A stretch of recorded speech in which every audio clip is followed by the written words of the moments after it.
Hi, I'm Nat. And I'm Guy, and this is your home for everything Alberta independence. We appreciate you joining us today, and for everybody that's out waving their flags. I will say the best way to support the channel is through Super Chats. We not only stop the whole show, but we discuss it for a little while, anything that's relevant to Alberta independence.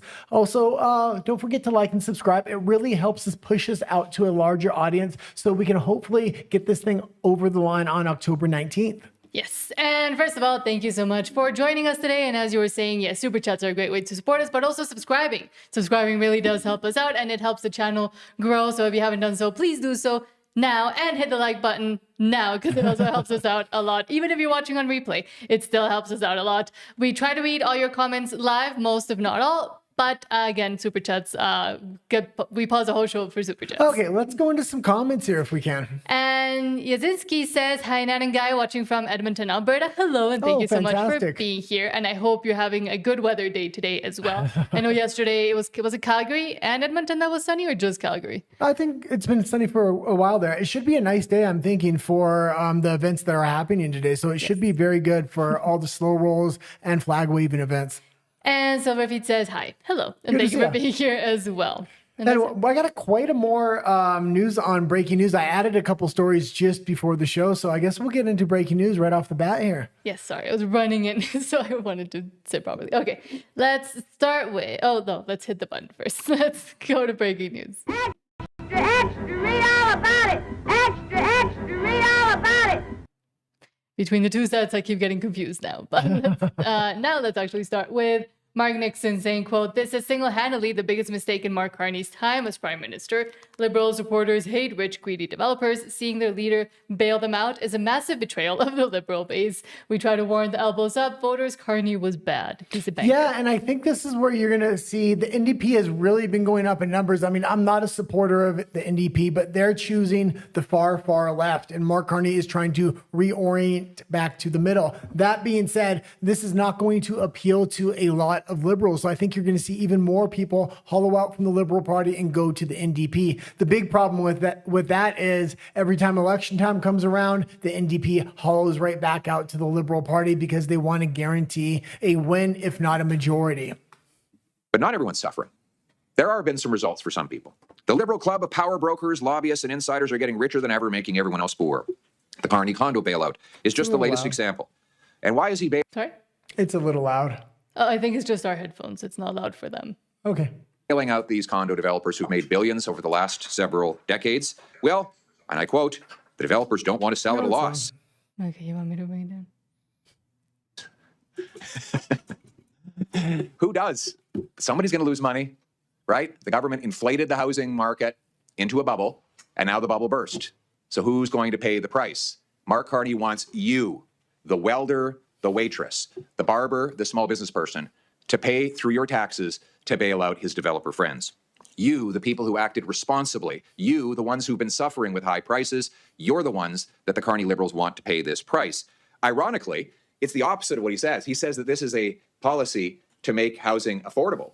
How does bidding up the cost of condos and competing with home buyers to buy them make it more affordable? It's exactly the opposite. He's making home ownership even more difficult by forcing taxpayers to pay. Yeah, he's hollowing out the middle class and turning Canada into a renter society. We played that clip earlier in the week, but I need to say that's probably the most important clip coming out this week. This is an absolute scandal. And I think it also opens up the opportunity to discuss what other things the federal government and Mark Carney continue to use your money, taxpayer money, for, and why socialist governments that are eventually turning towards communism don't function because they eventually run out of people's money. Well, and I will also and the people run out of money themselves. Go. Oh, okay. And I will also say that Pierre Poilievre is getting a lot of airtime. They're playing his entire speeches on mainstream media and things like that. That was not always the case. The reason it's happening is Carney knows he's secured a majority government for the next 3 years. So they really want to make it look like they have some opposition or there's something pushing back against the Liberals. Really, there's not. It's all bark and no bite at this point. There's no way to infect change with this majority Mark Carney government. And it looks like he's got more floor crossers from the Conservative Party waiting in the wings, ready to come over. And also we've seen Pierre Poilievre, at this point, it's easy to confuse them both. we've seen Pierre Poilievre also tapped on the shoulder to go defend Canada and not let Alberta go and hug Alberta, apparently to death, to shackle it down, because that's the campaign he's going to be waging and apparently has already started waging throughout this summer. Well, I think he's a little confused because Alberta independence is based upon a lot of the same first principles the Conservative Party of Canada is based upon. The Conservative Party of Canada is trying to tell Albertans, no, you can't make change for yourself. Your citizen-led movement is not allowed to make change. You need to vote harder and wait 3 years for Poilievre or whoever is running the Conservatives. As you look at the national scope of things, Conservatives are leaving the country in mass, hundreds of thousands each year. And I think also that is why he needs to shackle Alberta down, because that's where most of, if not all of his voters are, and the little bit of chance he has to get in and try to make some sort of change, which he still can't make because it will take generations to get rid of what the Liberals have done. Well, at this point, I don't think he's trying to shackle voters down at this point. I think he's lost that critical mass of individuals to win a national election. And that's the scary thing about Canada. And that's why Alberta needs its independence. Well, it still has a critical mass of patriots and freedom-minded individuals to make a change so it doesn't go down the dark path Canada's going down. Speaking of the dark path and the generations that it'll take to clear it, Antonio tweets says, quote, priceless. And this is the new Liberal commercial that just dropped. Well, I think it's a parody on Yes, a Liberal a parody. commercial. Hey, are you happy with the country currently? Are you happy the direction the country's going? If so, why make a change? Vote Liberal.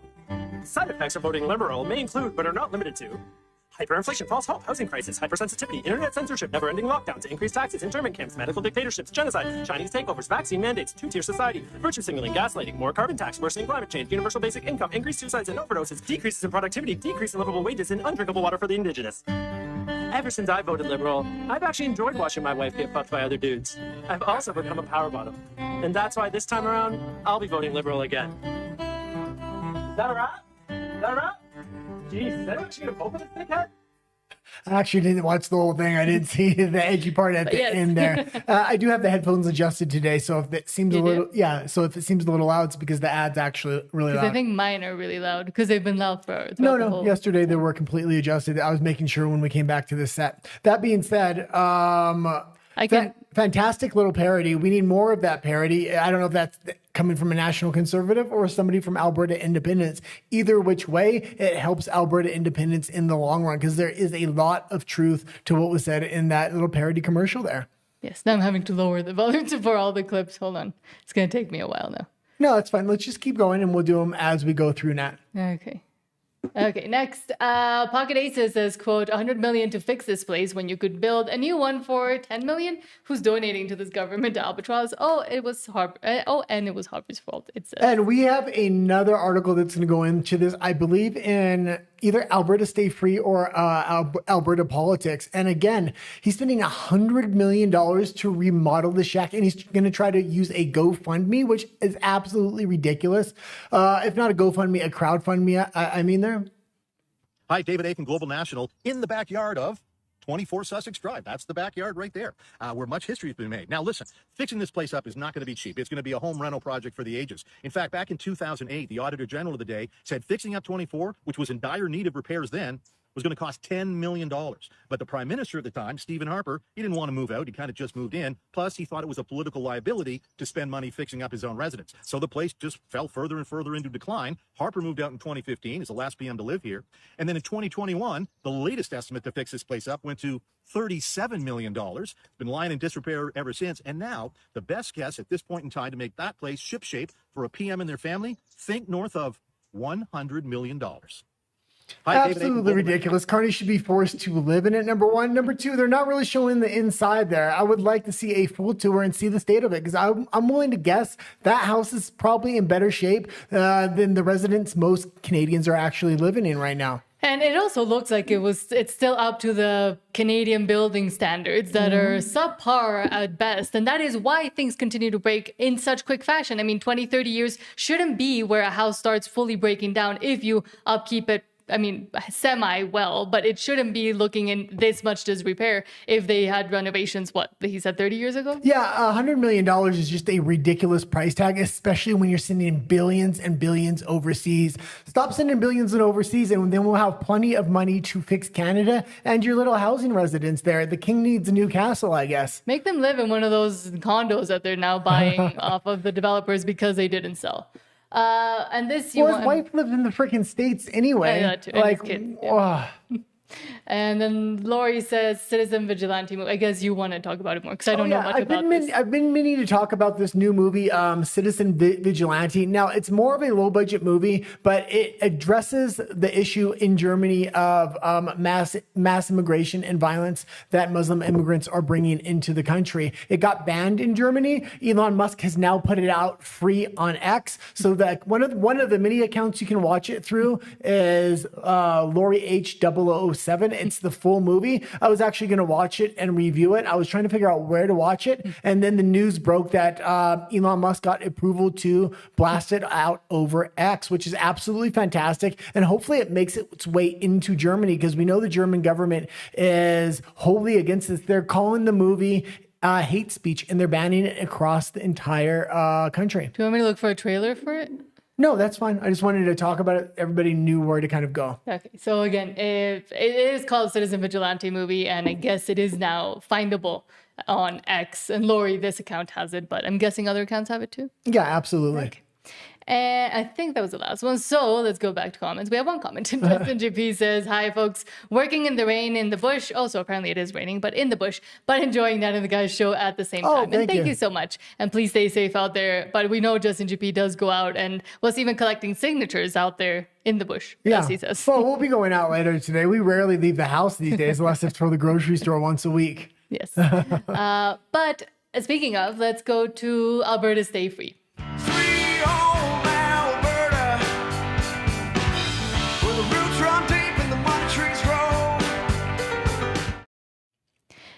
And I'll tell you, I cook tacos every day, and I'm a little bit getting tired of tacos. I'm thinking we might need to get a slow cooker at some point. What is that? A slow cooker, a crock pot? Oh, okay. Yeah, you said you wanted to get one. Yeah, I know. I want a nice one. We actually need to get one, I think, now.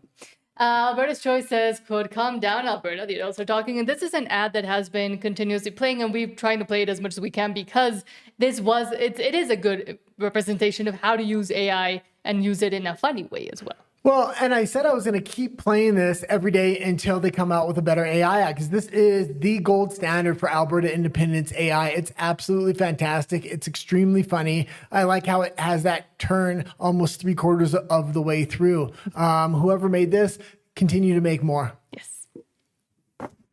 When Alberta dared ask for fairness, Ottawa's strongest soldiers assembled.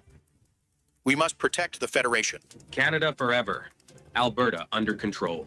Calm down, Alberta. The adults are talking. We must control Alberta, even if it costs them everything. Their mission was simple. Keep Alberta in. Keep Alberta paying.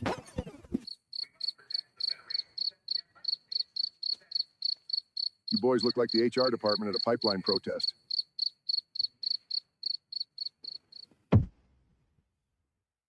And absolutely fantastic. There's not much more to say about that. I'm going to continue to play that, and hopefully, I mean, a lot of the AI ads we're making are good. They're not bad, so that's the thing. But this is the new gold standard for because of the comedy, I think. And I do continue, and I do have to check out Steven Jensen's songs, but I do continue trying to find good songs and in a different sense. I think a lot of the songs that are coming out, the AI made ones, or the ones for Alberta independence, are good, but they are in a very distinct vein, and I think we do need something that's a little bit more oomph and gives it a little bit more. So I might try to make one myself. I keep telling you to stay away from it because I don't want you to try to learn a whole new thing that's going to take months, and then the vote's going to be here. Maybe just focus on videos for now. I'll try to do both, but. That being said, yeah, I will say a lot of the AI music that is coming out, especially out of Britain, is absolutely fantastic. They keep pushing songs, especially with this new prime minister coming in. They're really hitting them through song, and they're doing a fantastic job at these things. They're hitting that A standard, which this advertisement just hit as well as Mexico when it comes to different political songs and soccer. Absolutely fantastic AI anthems they're making. And again, I do think it is specifically when talking about political songs that are need to come out quickly. I think it is a good idea in a way, and I hate AI, to use AI to do that because it can create a bigger impact than I think just even words or just even talking or even talking heads like us. So I do think it is good to see that people are using it in that specific sense because you can make them really quickly and you can make them sound pretty good actually, where people want to use them themselves when creating content or etc. So if I am able to make one, maybe you'll see it at the beginning of the shows. The rising of the Alberta Army of Independence says, quote, "Big D out spreading the message of independence. It's time to show our colors. It's all blue. Let's go, Alberta."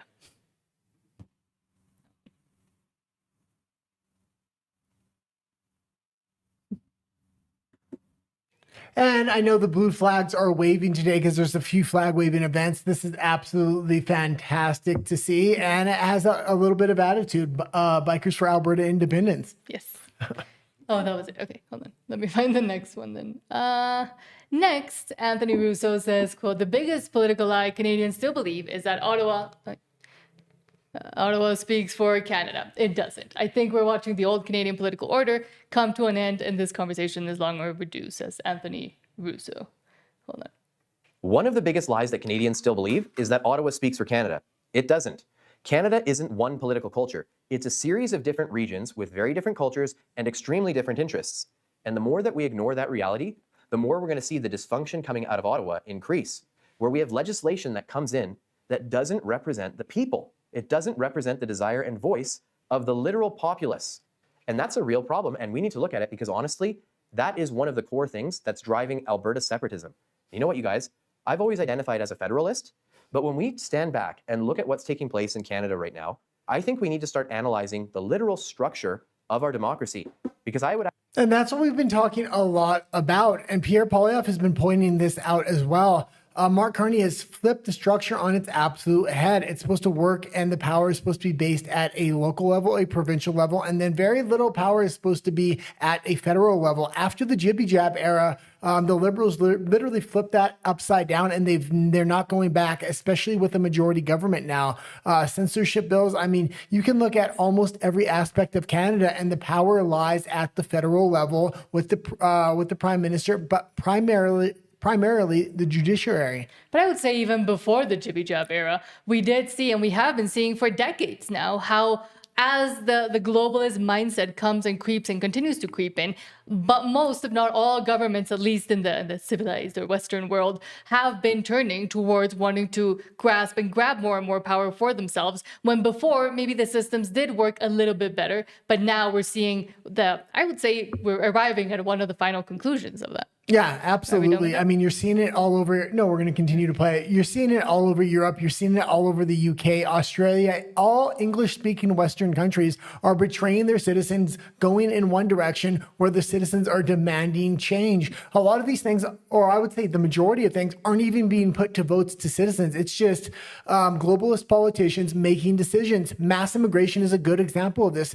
Not only did nobody vote for it, if it was ever put to a vote, it would have been voted down in mass. People are demanding change and the government is still refusing to give them that change. I would actually argue that it's completely cracked and divided. I'm a proud Canadian and I would love to see a unified Canada, but we need to start actually analyzing the differences between our regions and asking the question on whether or not we need to increase autonomy in the provinces, and I would argue that needs to happen.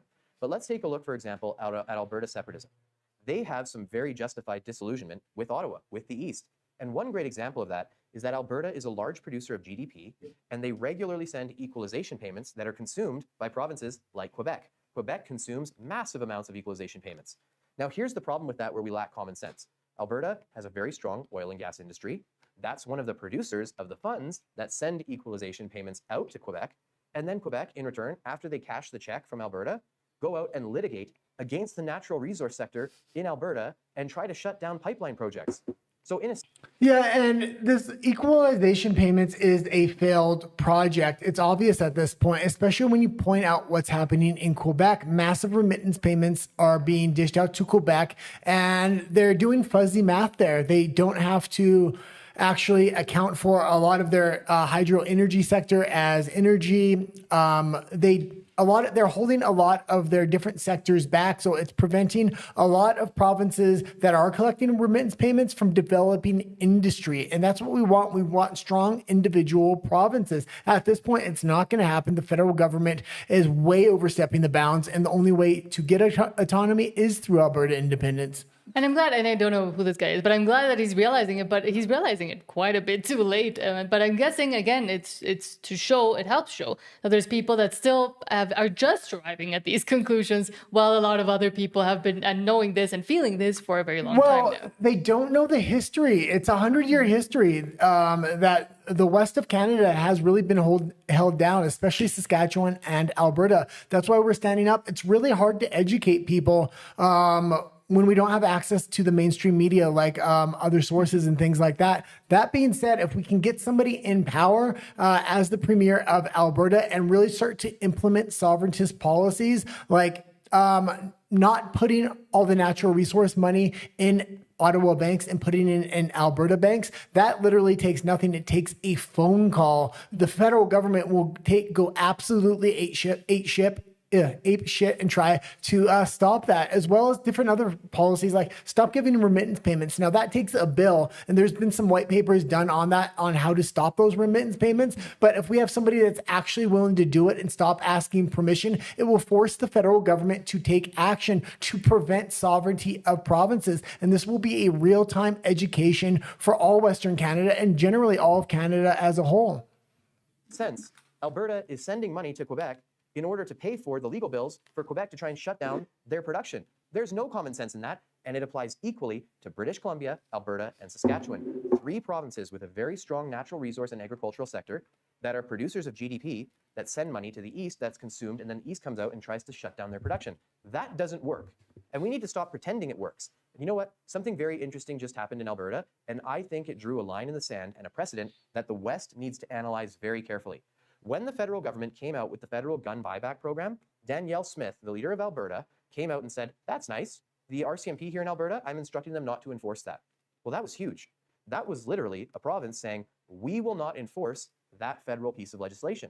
Now let's take a look at a bigger picture here. What about bills like Bill C9 that are coming out to instruct the RCMP to press charges for hate speech, including hate speech that is religious speech? Well, what if British Columbia, Alberta, and Saskatchewan were to start working together as a bloc, almost like the Bloc Québécois, to increase the interests of the West and saying, that's nice, take that piece of legislation and shove it.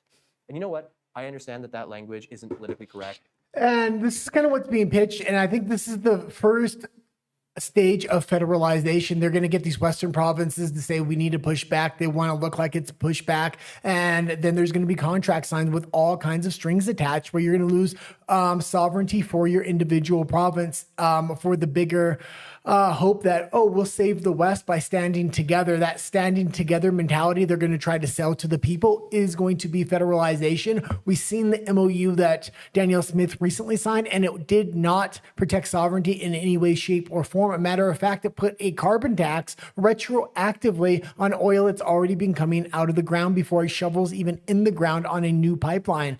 We should not be signing carbon tax agreements, period. Mm-hmm. And we also know that British Columbia has an outsized retardation, I will call it, but also for some reason supersedes sometimes both Alberta and Saskatchewan when they do try to interpose themselves in most occasions against oil pipelines, for example. But in this case, if they want us to go together with British Columbia, that would be essentially just once again shackling Alberta down, and Saskatchewan in this case. I would go a step further. I would say Danielle Smith and Scott Moe are not friends to sovereignty at this point. They've showed too much willingness to sign over sovereignty to the federal government, but try to make it like this illusion that they're fighting for sovereignty. We can talk about the most recent MOU with Danielle Smith, but also Scott Moe. He tries to push in these policies that he's protecting firearms, and it's doing exactly the opposite. Mm-hmm. He wants people to put their name on a registry until the time comes that the federal government is willing to pay fair market value. And then he's expecting you to just hand over those firearms. Absolutely ridiculous. That's not protecting firearms. This MOU Danielle Smith recently signed, along with other MOUs she has in the works, are giving the sovereignty away. And she's trying to pitch it as she's a sovereigntist. Absolutely not. But also, Gen Xer says, quote, Carney said to judge him by the cost of groceries. So let's do that exactly, you arrogant little banker. While he's busy handing your tax dollars to real estate developers to bail out their empty condos that nobody wants, Canadian families are getting absolutely fleeced at the grocery store. And it's amazing to me that this doesn't get more and more airtime and more played. Okay, and let's talk about this before you play it a little bit. This is U.S. Grocery store prices. When I first watched it, I was like, that's Canada? That's really cheap. And then I realized, oh, he's in a U.S. grocery store here. And then it all made sense to me. This is my favorite part about Texas now. Good. $2. Can't see it here. Left. Where's that purple one? 6-pack. What about? Check this out. Bacon. $4 average. But what is this? What do you mean bacon for $1.25? What? Es más bueno. Get started on our cheese. The cheese is so cheap.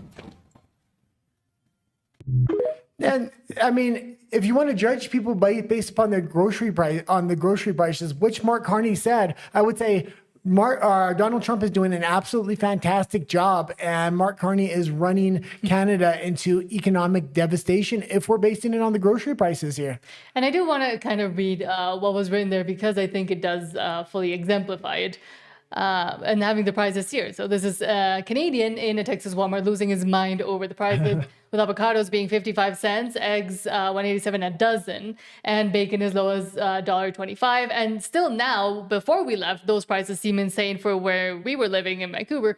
But it says back home in Carney's Canada, triple that or worse, I would say worse. And it's carbon taxes, reckless spending, and deliberate economic sabotage that punishes regular people while protecting his connected friends in finance and development and making it more and more obvious every day. And what I would say is this is the grocery prices if you have somebody that's working for your economy. Mexico, the prices are actually very similar to what they are here or in the United States in a lot of cases. It's Europe, Canada, and these other Western countries that are having globalist control put on top of them and having massive regulations, trying to build different monopolies, whether it's the dairy monopoly or other food cartels that are hiking grocery prices up. It shouldn't be cheaper to import food from halfway across the world and add all that shipping costs than it is to manufacture in your own country. But lastly, it says, this isn't normal. This is what happens when you let a globalist banker play prime minister. And the thing is, we've already seen this script. We saw this script when he was the head of the Bank of England in the UK,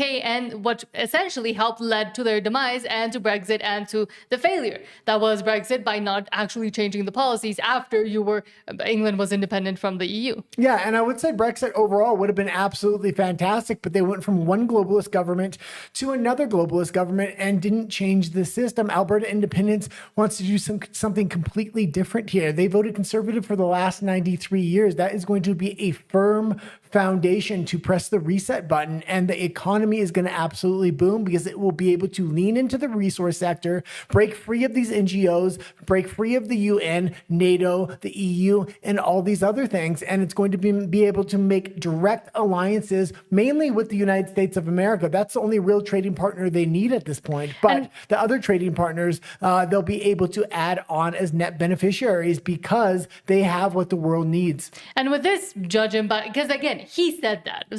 We can get a clip. I probably might try to edit this out. Get a clip of him saying, judge me by the grocery prices, and then tell Canadians, actually do that. Tell Albertans, actually judge him. How many people are having to go to food banks, and food banks even telling people, no, we're running out of food, so you can only come once or twice a month, and then figure it out by yourselves. And getting people to the point where they actually start noticing and start getting also a little bit angry about the situation, and then being told, no, you can't improve your condition. You have to either wait for Pierre Poilievre for 3 years, or you have to just take it, essentially. They are judging by the food prices, and this is obvious, and this is what the mainstream media doesn't want to talk about. They've talked about, Canadians are starting to go back over to the U.S., but mainly for day trips because they don't have enough money for airfare and other things because the economy is doing bad. Why do Canadians take day trips? When I was a kid, I used to take day trips. They go to the United States for gas and for food. So if you're judging by the food prices, just the amount of traffic over the U.S. border on a daily basis to pick up food and gas is saying Trump is doing a fantastic job and Carney's doing a horrible job. And Canadians that absolutely hate Donald Trump are going down to the United States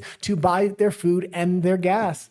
Once again, showing Canadian hypocrisy at its finest. But speaking of Trump, and one last reminder from him, Marion Offal says Trump giving us, not reasons, what's it called? Suggestions as to how to be a great nation. Faith, family, and freedom. And we want to be partnered with countries that have those same fundamental principles and Western values. Christianity is what the West was based upon. And I was glad to see Trump come out with a strong statement like this. I've said before, to be a great nation, you have to have religion and you have to have God in your nation. If you don't have that, it just doesn't seem to work out, does it? And we have it. We have religion and we have God now. I've said before, to be a great... And this is something that's faux pas for any globalist to ever say. They're going to say the exact opposite, a matter of fact. And their policies are going to be completely against Christianity in general. I mean, the Canadian government has been trying to turn a blind eye to the massive amounts of church burnings happening in Canada for over a decade now. But let's dive a little deeper as to why they would never want to even utter that, the globalists and those that want to continue to retain power, because they essentially want to bring the ideology and the values, even write them in a book, and give them to the people directly from them. They don't want to have the people looking at anybody else but the government for their solutions and essentially to be there for them. That is what why the governments are also going against religion. Stop twitching your eye. This is why the governments are also going against religion, because they want to be the new religion. They are the state. They want to become the new religion. And that is how it starts working out in communist governments all over. And we literally have communist dictators that say, I am essentially God. I am chosen by God, so the new kings. And I think in a very sly way, they're trying to do the same without people really noticing. Yeah, they want to get rid of religion. I think that's what you're trying to say there. Yeah, but I was trying to say nicer. Justin GP says, let's go back to comments. Justin GP says, that AI is Sheila Gunn Reid's third-party advertiser from Rebel News. Oh, cool. Oh, absolutely fantastic. I didn't know that. Yeah, so whoever they got doing that, and because they're obviously paying somebody for that as a third-party advertiser, they need to keep that person and give them a promotion. Yes. And Yasinski says, yes, Steven Jensen's videos are amazing. And we've played a few of them and also showcased it. If I can find it again, I'll bring it up. Oh, no, we can't. Not on this set. If we go back to the other set, we can, but with the noise cancellation. No, not to play it, but just to show his channel. Yeah. Beulah Healer says, watching from Innisfail, Alberta. Thank you so much. And thank you for being here. Oh, sorry, I could have. Yeah, we came on a little bit earlier because we had to pick up some friends later. Yes. But now let's go to, what are we on? Alberta Politics. And again, because we changed sets, I don't know where my buttons are anymore. He doesn't discuss federal politics. He only concerns himself with Alberta's independence. Let's start with John Bolton saying, quote, this is what we have been saying since Danielle Smith signed the MOU. In days, she'll submit a pipeline plan. Instead of shovels in the ground, she'll be shoveling more BS, I will say. Yeah, and it's just absolutely shocking that she thinks she's signing a deal for an MOU. He's having a lot of pushback within his own caucus. So as he's trying to build the mechanisms, I believe, for natural resource federalization, his own caucus sees it and they're pushing back hard because they've all been indoctrinated into this green ideology. I think a lot more so than Mark Carney himself is. I think he wants his bonuses from... I think he wanted his bonuses from what? Huh? From his corporation. What's his name of his corporation? Brookfield Asset Management. From Brookfield Asset Management. Okay, you can play the clip now. Oh, it's a okay, article. You can go to the next story if you want. But I will say again, why do people continue to just go along with what promises that, for example, Danielle Smith has continued to do? But let's go to, I guess, the next one, because the guy abandoned me. Vesper says, quote, two of the richest countries on earth both have a king who eats from gold silverware, and apparently the palace is not that very nice anymore. It's also falling apart, very similar to the residence over in Canada. Both run by leftist prime ministers who spend $100,000 plus for in-flight catering. Both have children eating out of food banks. 700,000 hungry kids in Canada, 675,000 hungry kids in England. I don't know how to read numbers if you didn't know, but now you do. So let's watch. More than 700,000 children who rely on food banks every month. When school closes, they also lose access to healthy foods provided through at-school programs. Joining me now is the Chief Development and Partnerships Officer for Food Banks Canada, Erin Filey-Renecki. Erin, good morning and thank you for your time. Good morning. Thank you for having me. With thousands of children losing their primary source of food when school shuts, how severe does the summer spike in demand at local food banks get? You know, what we see at local food banks is an increased demand. What we see are kids that are just at risk and parents that are under a lot of pressure to try to make sure that their kids can get 3 square meals a day.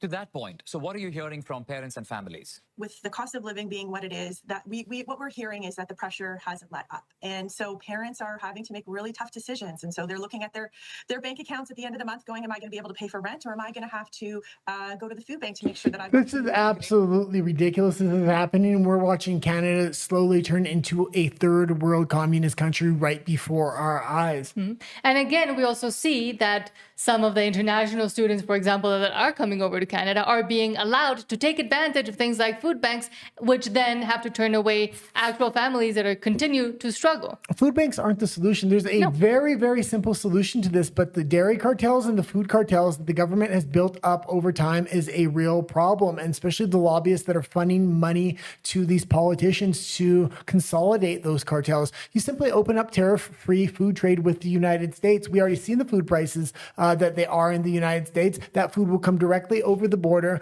The food cartels will absolutely collapse in Canada, and then you'll have to retool your own food supply system in order to compete with the U.S. There's going to be some retooling, but to lean on the U.S. and your number one trading partner would be the way to go, especially when times are this tough and Canadians are literally starving. We've had people on the show said they have had to cut down to 2 or even 1 meal a day, which is absolutely ridiculous in what's supposed to be a first world country. I don't think Canada is a first world country anymore. Maybe for the politicians, but definitely not for the citizens themselves. And I would even say, if you haven't left Canada in a while, Canada hasn't been a first world country or a developed or seemingly developed country for a very long time now. Yeah. I'd say for the past at least 5 years, it doesn't seem that way. The thing is, because Canadians are kept comfortable enough within Canada and they don't get shown what happens unless they travel outside of Canada. They are told that this is normal and to be very happy that you have free healthcare and that, oh yeah, you pay taxes, but we're giving you things back for all the taxes you pay. Well, then Canadians will just continue to be You're seeing complacent. Canada on a downward trajectory, and it's been on that downward trajectory for a long time. But at one point, it was on the top of the mountain, and it was parallel with the United States. But what we're seeing now is a lot of countries in South America, in Central America, Mexico, really on the uprise. And it's only a matter of time before they start replacing Canada, especially Mexico. Mexico is in direct competition with Canada, and they've taken 2 completely different strategies. They both have leftist ideologues for presidents. One said, I'll put my differences aside for the economic good of the country, while the other one says, we're going down with this ship. Mm-hmm. But next, Elliot Dejeneaux says, if you needed any more reasons for absolutely needing the U.S., this is it. Listen to our Chief of Defense staff give me around minus 9,000% confidence in the military defense capabilities, which apparently now they seem to be very proud of and continue to say that she looks Canada like a strong, independent woman running the military there. What would you identify as the primary threat that we will face moving forward, that we are preparing in everything you just described for? Like what is keeping you up at night in that vein? So it is mostly the threat to our continent is mostly related to the new missile technology and the new vehicle that Russia is developing, North Korea. We've even seen it with Iran, the cruise missiles, long and range. So our adversaries have developed in that technology over the past few years. So now it's about protecting the continent against those potential threats. The way we approach that is it's all about deterrence. So if we are successful at deterring adversaries, And we'll continue to play it. Canada has one deterrent and one deterrent only. It has nothing to do with any of their military, any of their soldiers. They have the United States. Everybody knows if they attack Canada, the United States is going to come to their defense, even if they're at odds right now. Mm-hmm. And that's the kind of that's the kind of solidarity the United States has with Canada. The problem is Canada's not showing that same solidarity with the United States. They don't have the funding, and they don't want to set up the bases in their north, and their north is becoming the new battle zone. Russia, China, they all want a piece of it. They should be working with the United States to defend their northern border. I wouldn't even say just Canada, but most of the West do still mostly just depend and rely on the U.S., even though they're at odds and want to be at odds. Why that northern border is so important, it's not necessarily an invasion that I'm worried about. It's more of the shipping lanes and the shipping lines that are going to be absolutely crucial for the next century. We are less vulnerable to potential aggressions. It forces them to calculate the cost of attacking. So that's the area, that's the military effect that we want to achieve is deterrence. If you are successful at deterrence, then of course nobody is gonna try to take actions against you. Oh my God, it's like I could have told you that. It's like she's trying to talk to kindergartners, and there's none of that investment or none of that going on in Canada. Literally, they're lucky they just happened to be the neighbor of the United States, and the United States has good trading relations and has had good trading relations since the founding of the country. Well, they can throw tampons at the adversary that they'll find now in the men's bathrooms. But since we have no comments, let's move swiftly along to Alberta Personalities. But they need to understand that Albertans are done, we're leaving, and there's no more conversation to be had. I know that's upsetting to people. And let's start with, hold on. The Elevate report says, quote, she speaks out, the quote-unquote fake airport woman speaks out on why she fled Canada for Mexico. It's really funny, this specific story, because at one point I thought maybe Pierre Poilievre was talking about me. He found a video of me talking about it, but no. But it was funny that friends actually asked me if it was me that Pierre Poilievre was talking about, because I complain so often about, and because we moved to Mexico. Well, and you always say Mexico is safer than Canada, and it's the same thing this woman is saying as well. And it's insane that... Because you know where to and not to go in Mexico. You don't know where and not to go within Canada. Why?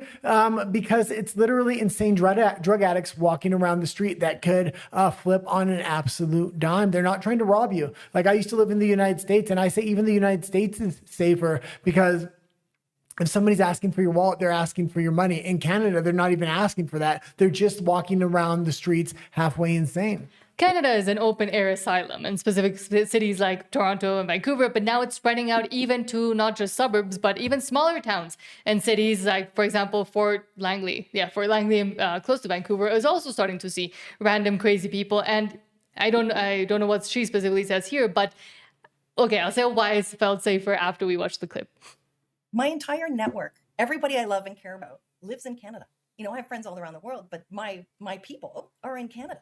Do you really think I wanted to uproot my entire life, pack everything up, and come to where I know nobody? Like, do you think that's comfortable? I'm glad I have the means to do it, and I feel very fortunate, and I'm very grateful to the Mexican government to allow me to be here, to immigrate here. But do you think this would be my first choice? Or do you think I would rather be at home with my friends and family, with my network, my job? Like, I didn't make the decision lightly, clearly. My entire network, everybody...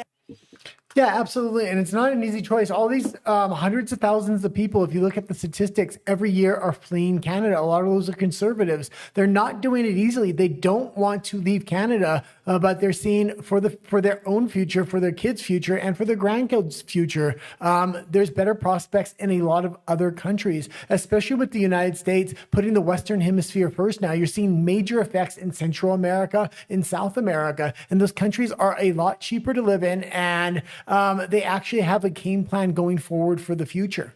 But I will also say one of the main reasons why I did feel way safer, or even felt when we were living there, every time I would come to Mexico to visit friends and family, I would feel way safer here because I didn't have that persistent fear of anything could happen at any point, because these people might start seeing a dragon or might start hallucinating something that's right next to me. And because it is an open substance use asylum now in Vancouver, for example, you never know who's going to spit on you, which has happened to me, who's going to chase you, which has happened to me. And here, unless, and this is another part a lot of people don't really like to talk about because of optics, and because you don't want to blame the victim, but unless you're, for the most heinous crimes we see here in Mexico, unless you're directly involved with some sort of the bad things and the bad businesses and organized crime that go along here in Mexico, or unless you stay away, or if you stay away from the worst parts of town, then you're most likely going to be safe, at least in the bigger cities. Yeah. And Mexico City. Absolutely. And if you look at countries, they're having a renaissance here in Central and South America because of El Salvador. They kind of set out the roadmap to clean up countries. And now you're seeing a huge right-wing swing. And these presidents are vowing to implement similar systems to what El Salvador has done. And it's been a dramatic night to day change there. Yeah, we just saw that speech, the winning speech from the Colombia president who just won his election. Yeah. The incoming president. But next, Wealth Mood says, quote, David Cochrane told viewers CBC carried Pierre Poilievre's news conference in its entirety. CBC cut in twice. The state broadcaster that receives $1.4 billion annually to inform Canadians, essentially propaganda to Canadians. The point here was that he keeps saying we aired it in its entirety, something they used to never do. The reason they keep giving Pierre Poilievre so much airtime is Mark Carney has a majority government, and they know conservatives are fleeing en masse from Canada, so they want to give the illusion that conservatives have a voice. There can be a change. There's no change happening under a majority Mark Carney government for at least 3 years, and even after that 3 years, I really feel Canada is going to be hollowed out, so it's going to be almost impossible for a conservative government to ever win an election in national Canada. Well, you know, I got to say, in the press conference he gave on Thursday, which we carried in its entirety live on CBC News Network, he had a really good moment on the disability tax credit with a good policy solution there. Stuff like that, I think that could work, but who knows? No, you carried that live. We carried it live in its entirety. Well, you know. Why does he feel like he needs to say that and state it so clearly? Because the CBC used to get a lot of heat for not airing Pierre Poilievre or cutting him out halfway through the speech. Now they're no longer have to do that because they understand Carney is a shoo-in for the next 3 years. And this is also why you're seeing a lot of liberal analysts being planted with talking points on the mainstream media, talking bad against Carney. They want to make it seem like there's some pushback, and it's not an authoritarian government setting up all the mechanisms for complete control. Scary. But next, speaking of, and more broadly, let's go to Alberta's Canada. I'm angry. I've had enough of these people. Someone's angry out there on the road. They're just laying on that horn. Let's start with Carla Treadway saying, quote, I can't believe this is real. Mark Carney wants to crowdfund his renovations. I donate to GoFundMe campaigns all the time to people who need help. The poor, the sick, the needy. He has billions that he's been wasting that he can redirect to this if he wants to. And I say he should be forced to live in the house, period. A lot of Canadians are falling on hard times. He's spending $200,000 on 3 meals on his flights overseas. This is absolutely ridiculous what's happening in Canada. Or force him to go live with his wife in the U.S. I thought this was a joke. This is for real. Mark Carney wants to do a GoFundMe to do his own personal renovations on Sussex Drive. We heard him already in a clip, basically like scoff because it wasn't like nice enough or fancy enough for him. So he's going to crowdfund. He wants you to pay for his renovation so that his place is fancier. Maybe you could use the $300,000 of our tax dollars that you use to put in a hockey rink. I don't know, is that thing made out of Evian water? Maybe you could use the $500,000 that you spent on in-flight catering on 12 luxury flights. Maybe you can stop taking flights across the ocean to go to Europe every chance that you get. Maybe you can use that money. Maybe you could use the $11 billion that you sent to Indonesia for gender equity rice farming. You are getting hundreds of millions and billions of our dollars and wasting it already. Why the hell would we pay for your renovation. Do you guys agree with this? This is insane. Yeah, and I almost think, and I don't know, but I would, because I was seeing him talking about this, and he said the maximum donation for this is 10% of the total fund. We've seen what the total fund was in the beginning of the show. There's a $100 million price tag on this. Where are you going to get this? Probably a favor for a favor was what's going to happen here. And all that money going out to buy those condos, I'm going to guess a lot of those real estate developers are going to probably put up money for this GoFundMe campaign that Carney's trying to run. And then as a favor, again, Mark Carney will probably give the contracts out to those very same condo developers or renovative developers. But again, why doesn't this anger people more? Why doesn't this get spread out more? Because it's Canada. I know. Because people are used to it. People are used to being comfortable enough and complacent enough where they just get told that Canada is the best country in the world and then they just believe it. They don't even go investigate if there might be a better country, maybe right below them, to their south. When a province finally stands up and said we had enough, all of Canada stands up against them, including the Conservatives, which is absolutely ridiculous. Poilievre, Danielle Smith. I mean, there's a long list of Federalist Conservatives that have the same first principles as Alberta independence, but say, shame on you for even standing up and suggesting these things. Only we can suggest these things. It's a bridge too far for me, and this is why I can no longer support national conservatives at this point. My contact is trying to roll into the back of my You told me head. to stop messing with my eye earlier, and now you're doing the same thing.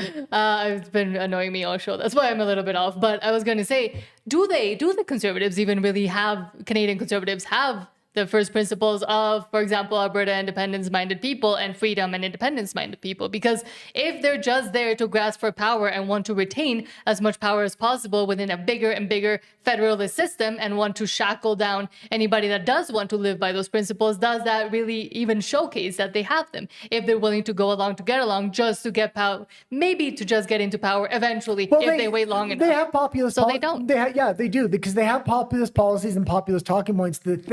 The thing is, when they get into power, will they actually implement those? The thing is, Mark Carney over the next 3 years is going to be implementing the mechanisms for absolute control. We're just starting to see him build those right now. And when the Conservatives, if they ever do get into power again, I'm sure they're not going to get rid of those mechanisms. They're going to lean on those mechanisms and try to use them for their own power.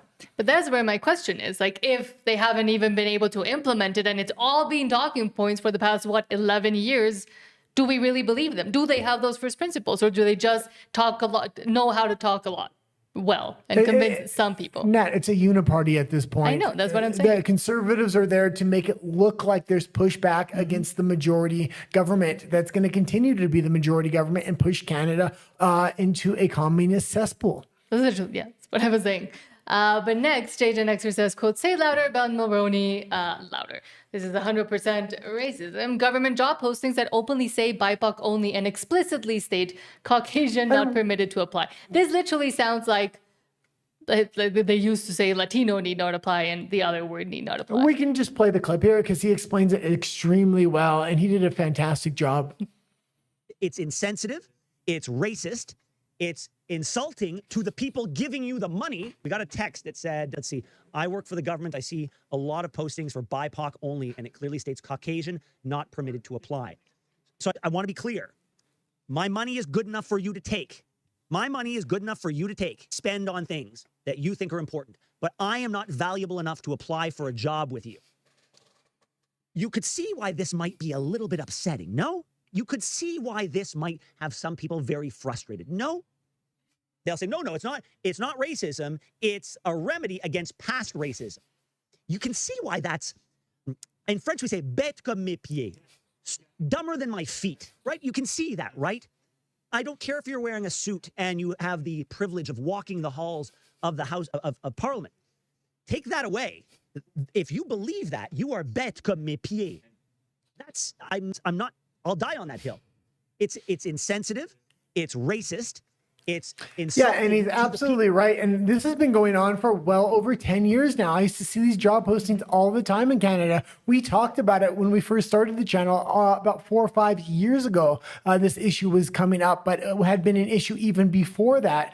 And people just didn't believe me when I used to talk about this thing. And other people that were already so far woke, there was no coming back from them, will say, oh yeah, well, we're trying to undo past injustices, which is absolutely ridiculous. So you have to be anti-racist. Oh, come on now. But the thing is, for example, and in Canada, I lived through all this exact situation almost, because when I was looking for jobs and would see job postings, they wouldn't say it that explicitly, but when I would apply, I would always kind of give out a little bit of, you have to give a little bit of your background, or if you write a cover letter, and I would always say, oh, I'm from Mexico, blah, blah, blah. And that would almost get me a quicker call, I would say, than usual. But once I would go in for interviews and they would see me, some people would even ask, are you really Mexican? Well, what do you mean you're Mexican? One person wanted to see my passport. Well, that wasn't so much for me because I'm like 136 native, and I got this native card because they said nobody could protest in Vancouver during the Jibby Jab era unless you were part of First Nations.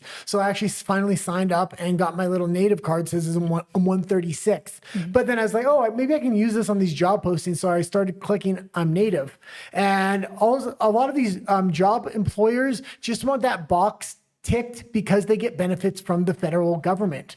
It's absolutely ridiculous. Stephen Jensen, thank you so much for the $5 super chat. Says, sorry, didn't know about early show. We said it late towards the show last night, so apologies for that. Says Nat would look good with curls. Hint, hint, guy. Not sure what that means. Well, I told her she used to have a little bit more curly hair. Now she likes to straighten, and it takes forever. I say she should just. I say she should just leave her hair natural, so she doesn't have to spend an hour on it every day. I don't spend an hour. Stephen Jensen also says, didn't know you were starting early today. And again, apologies that we only said it towards the end of the show yesterday. But thank you so much for the $5. Yeah, we had a little bit. We had a few prior engagements tonight that we had to go pick up some friends. Yes. And lastly, Antonio tweets says, the immigration minister does not even know how many illegal residents are in Canada. A year ago, the number was estimated as high as 500,000. A country without borders, tracking, or enforcement is a country losing control. But elbows up, always and forever. How many undocumented non-citizens are currently in Canada? The Honourable Minister. Thank you, Mr. Chair. Temporary residents who don't leave Canada once their authorized period of stay ends face consequences, including removal from Canada and restrictions if they wish to come back. The Honourable Member. Mr. Chair, I think we understand the rules, but my question is how many? The department must have an estimate. I'm sure she has a deputy minister sitting right there. They must have an estimate of how many undocumented people are in Canada right now. Honourable Minister. Thank you very much, Mr. Chair. Under a renewed effort to detect fraud, the total number of applications refused for misrepresentation has increased significantly over the last year, and we work with CBSA to ensure that those that should be removed are removed. Member. I didn't hear a number in there. I know that a couple of years ago, IRCC at committee estimated 500,000 undocumented people were in Canada. Is that number still accurate, or do you just not know? Does the minister know? The Honourable Minister. Thank you very much, Mr. Chair. I think what Canadians need to know is what we've done over the last 12 months. I think what's more important to Canadians, what they really want to know is, are there 500,000 people in our country who are not supposed to be here? Yeah. And the big problem with this is she is one of these ministers that's having a real problem even showing up, because she's being put on the hot seat every time, because this is a hot button issue and she's not actually addressing the issue. They're allowing more and more mass immigration. They're just shuffling it around so they can get it into the country in different ways. And they're opening up new back doors to mass immigration. So I would expect at the end of 2027 going into 2028, we're going to see a whole new flood of immigrants coming into Canada. But she won't even show up to question period a lot of the time, just like Mark Carney. And when she does, she refuses to answer the question. Anybody out there, and I'm not sure if there's any of the 25 lovely people watching us that are fans of Harry Potter, but can anybody say Dolores Umbridge? And if you know, you know. Paulina Diab every single time, and even ideologically, and the way she behaves and the way she doesn't show up really reminds me of Dolores Umbridge, and we know what happened to her. So maybe I know nothing about Harry Potter. I keep trying to convince you to watch it, but you refuse to. They're good movies. I'm fine with it. It's history. I'm gonna watch. Eventually, I mean, you're gonna have to watch them with your kids. Well, I'm gonna watch Citizen Vigilante for free on X tonight. So I'm gonna watch the games. But now, speaking of the game, speaking of the world, let's go to Alberta and the world. I was thinking the other day, imagine if Alberta like eventually can get to like a World Cup, and they'd be like this little nation that could, and then they win the World Cup. But Alberta's not so little, and that's the thing people don't know. It's actually a very big piece of landmass. People don't realize. Yeah. I'm already what's it called? Oh, you were looking at. I'm already on it for Alberta to be at the World Cup eventually. You were already 2036. Let's go into the next story.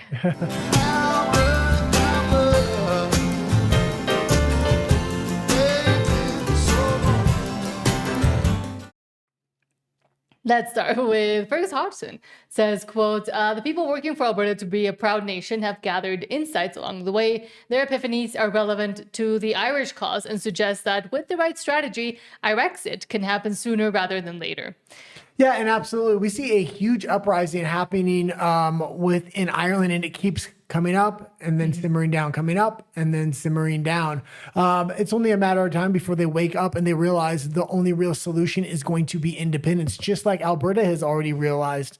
And I'm also glad that Fergus Hodgson is bringing this up, because we have been trying to talk about internationally, there are movements and there are other places that want to leave either the EU or leave either the shackles of the Commonwealth system or leave Canada. The problem that is happening here is the politicians absolutely love being part of the EU because it means more money in their pockets, more corruption, more ways to hide things. And the people are just being betrayed by their own governments. So it's not just a matter of independence. And this would be part of the problem with Ireland. You not only need to get your independence from the EU, but you need to get your independence from your own government in a certain sense. Alberta doesn't, I don't think, has that same problem because they're already thinking ahead of resetting the entire system.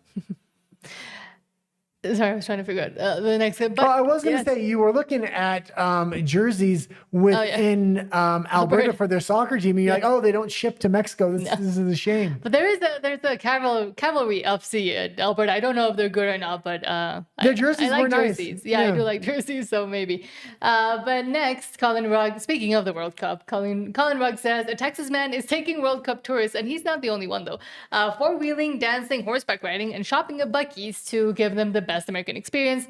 Drew Haas of Texas is taking tourists to his 30-acre property, to help them make the most of their travels. And this is absolutely fantastic. And what people need to realize right now, especially in Alberta independence, I see Corey Morgan was talking about this the other day. There is a war on Western culture, on cowboy culture. They're trying to erase it within Alberta, especially in Calgary and Edmonton. They're trying to change the slogans. They're trying to make sure the Stampede's not as big as it would be, putting in noise complaints and things like that. Western culture is having a renaissance right now, not only in the United States, but Alberta as well. This is the perfect time to lean into cowboy culture and cowboys against communism, because that's what Canada is right now, is turning communism before our eyes. And also allowing, the World Cup has allowed people to look past the propaganda, both coming out from the US by the Democrats and by the woke elites that run the media outlets, but also within their own countries. And in Canada, we do see it happen over and over again, how much hate there is for the US. And when people actually go, they realize that, oh, it was all a lie. I was told lies, and it's actually pretty good. Four-wheeling through the muck of South Central Texas. Drew Haas invited two couples from Poland and France to his 30-acre spread for a two-day taste of Texas. I want to show them my Texas and get them to experience that, because I wanted to open the world up to my home. My soul's been lit on fire. Your soul's been lit on fire? Been lit on fire just seeing all these people enjoy themselves here. Is this some cowboy stuff? David Mazur and Martina Bijinska live in Silesia, southwestern Poland. And you're going to go out, and then you're going to grab my hand right here. Haas taught them to dance the two-step. I would say it's all new to us. My dad grew up watching like John Wayne westerns. You just want to see it for yourself. I was a bit skeptical about it, but then I just feel like, yes, I can do this all day. Haas also took them to Buc-ee's. This one has 98 pumps and aisles of Americana. Think about it. They were smitten by a mega gas station. This is the America that I want to live in. This is the America that I know it can be. Turns out America is her own best ambassador. We really love this lifestyle. We enjoy every second of it. We just want to like soak it in.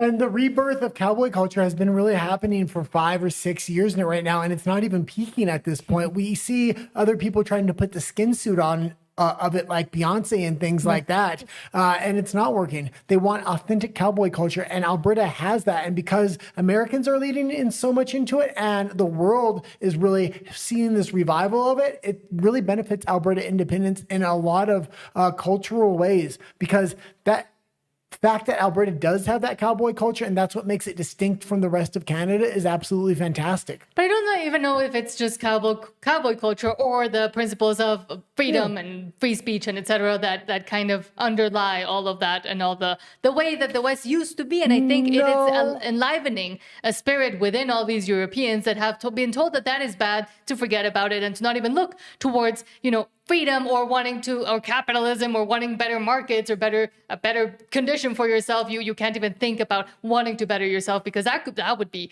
racist, or you shouldn't be thinking about that. You have to be just a little compliant soldier that is just okay and just happy enough with the way that your life is and that they've made your life in Europe. Well, and they love these mega gas stations and things like that because they're forced to live in absolute poverty. You're not allowed to have air conditioner in your homes in a lot of European countries, or in the UK, absolutely ridiculous. Then they see how Americans are living and they're like, why have we bought into this climate hoax?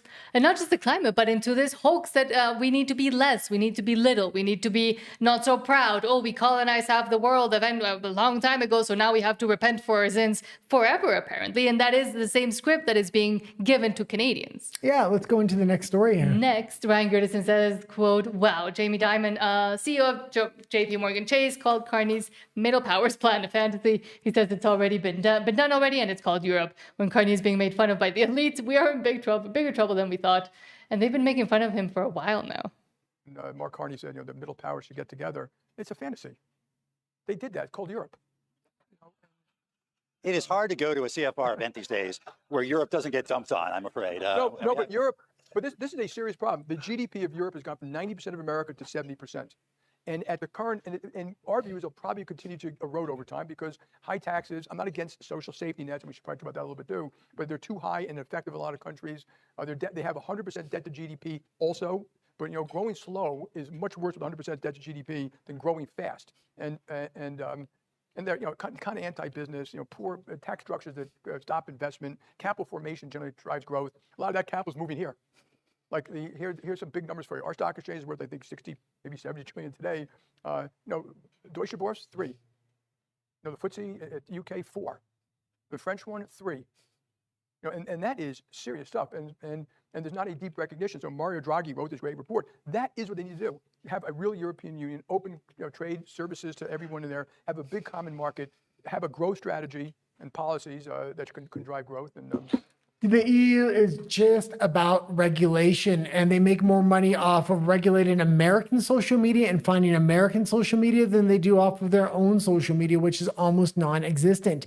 And they're talking about Europe used to be 90%. Now they're 70% of what America was. Canada was on parity with the United States at one point. The dollar was equal. At some points, it was even greater than. Now they're at 70 cents to the dollar, and it's headed downwards. They haven't even hit the real economic cliff that happens if this USMCA does not get renewed. You could see a 60 or a 50-cent dollar to the American dollar when it comes to Canada. And it's crazy because I think when I first came to Canada, 15 years ago now, something like that, I remember that the Canadian dollar was stronger than the US dollar, at least for a little bit when I had just arrived. So the way the conversion rate worked in my head from the Mexican peso to the US dollar to then the Canadian dollar used to always put the Canadian dollar as, things are going to seem like they're less, but they're actually more because I'm really bad with math anyways. But eventually it started changing. And so inside my head, it always stayed and I think in a lot of people's heads, and this is one of the issues,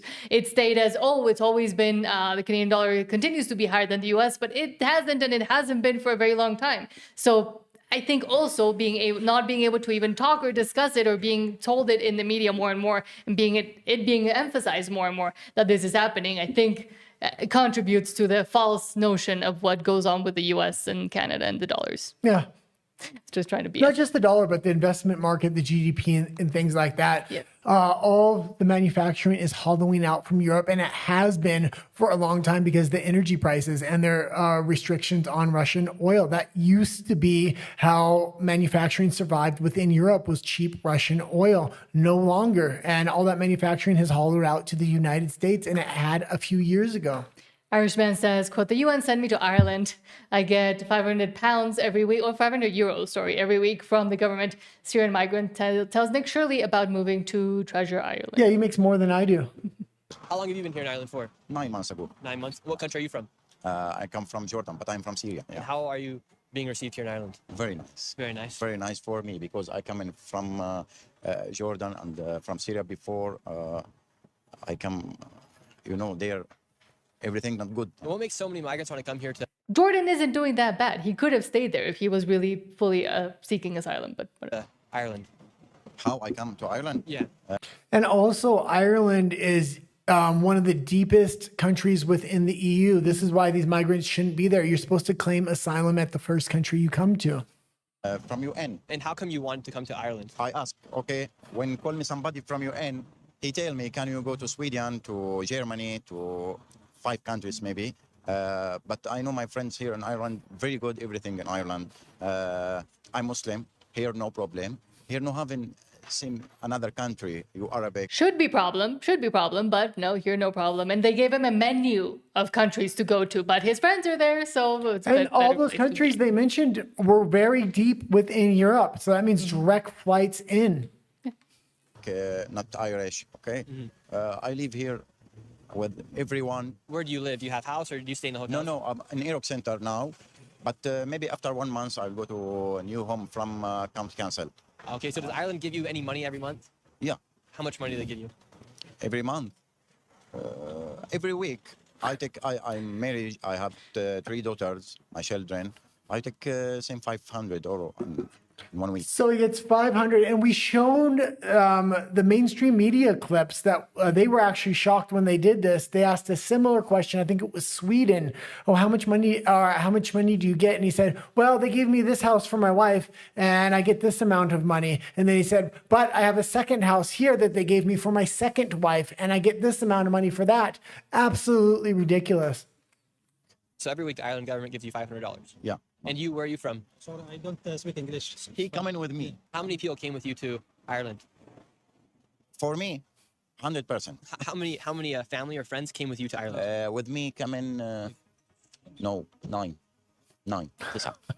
9 people came with you to here to Ireland. 9 families. But after me coming also maybe 30 families from Jordan. Yeah.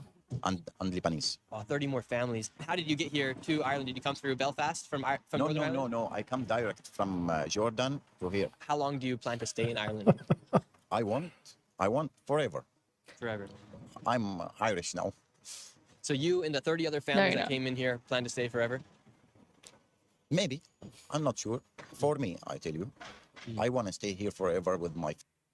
It's literally like a tourism, but come colonize us to scheme. And we're going to pay we'll you. pay for you. We'll pay you for it. And for every 1 job that's given to a native citizen in the UK, there are 26 jobs given to somebody from mass migration. This is absolutely ridiculous. Yeah, there's plenty of jobs in these countries. The problem is they're all being given to mass immigrants, and they're being given through these DEI schemes and other kinds of schemes. It's absolutely ridiculous. It's time for a reverse migration, a remigration of these people back to their original countries. I was watching the Lotus Eaters today, and there is a lot of white papers being done right now on what are going to be the effects of remigration and how does the new economy work? How hard is it going to be to get a job? Will it actually be easier? House prices are expected to lower by 30% when you do this remigration.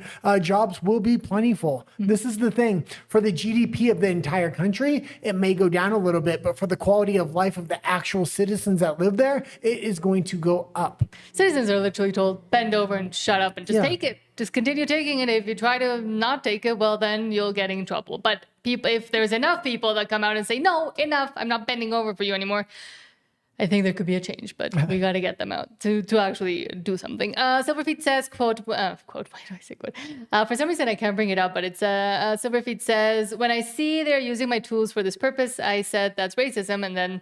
And they said that, why do I care since I'm not white? And I was like, you are all insane. And now I figure out why YouTube didn't show it. But Steven Jensen says, yes, they are, but not sure to what bit. Yeah. But yes. But now let's go over to RUMVLE. There's a 30-second wait screen. Before we head over there, please don't forget to subscribe because, again, it really does help us out. And hit the like button because the next day it really pushes the stream out to a much wider audience that maybe hasn't been exposed to Alberta independence yet. Yes.